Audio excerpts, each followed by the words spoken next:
Hello. The topic given to me is cultural variation in communication style. Okay, and for the introduction, I'm just going to briefly say what's in my slides. Is that um, this cultural variation, as in communication style, has become increasingly valuable in many different cultures. It is actually non-verbal and verbal, and this actually depends entirely on the words spoken to communicate rather than a different a gesture or anything like that. And also a different culture has many other different how do I say non-verbal communication, such as eye contact, hand gestures, and many others.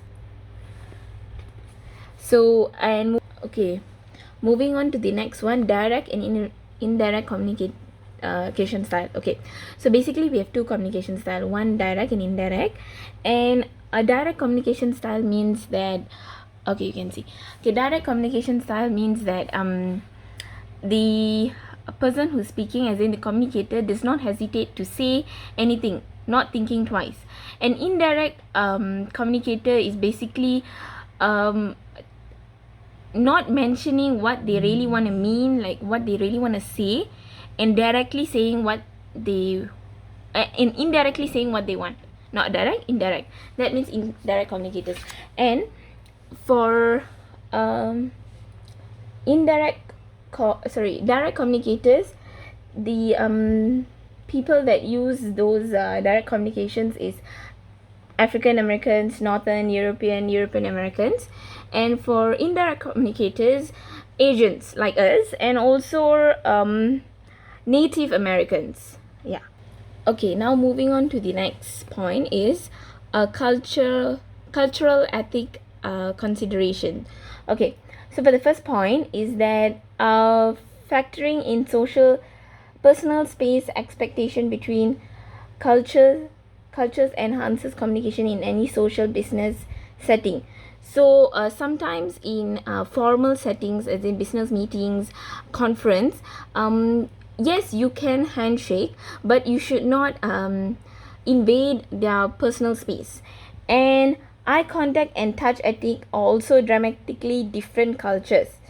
Asian cultures do not believe touching in public settings, and basically in Malaysia, if we do have physical contact, if it's not a formal meeting, it would look, how would I say, it would look in a different perspective in our Asians' eye. And yes, basically in public settings. And moving on, one significant difference between these two cultures is the way of touching in public. Okay, so when you are in a when you are in a formal setting, as in business, you just handshake or you have a soft hug.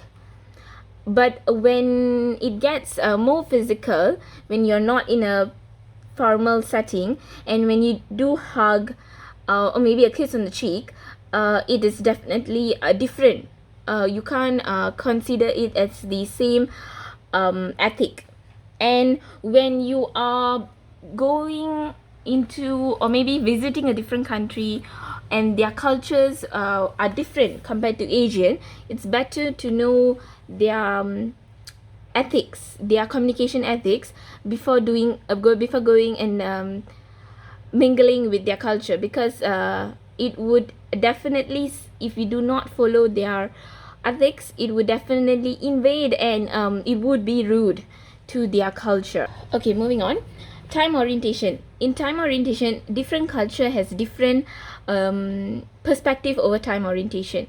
Some cultures would take punctuality a big deal, and for some cultures it may not seem to be. And also for some cultures, being on time with your projects and events, it's very important. So it is actually challenging, and it's mostly to the African Americans, Asian, Native American, which actually makes it very difficult to come up with a decision and also come up for event planning. Yeah, it's definitely difficult. And moving on.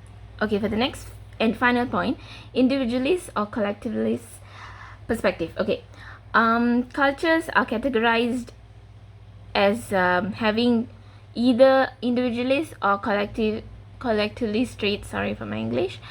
In individualist trait, cultures like US, individual achievement and rights are very important, but in direct contrast, collectivist traits include putting the objectives of the group first and operating more as we society, as in individualists would be like individual perspectives, as in like in a situation or in a project, when explaining or giving an opinion or so, it would seem they would use the phrase I would do this, I tend to.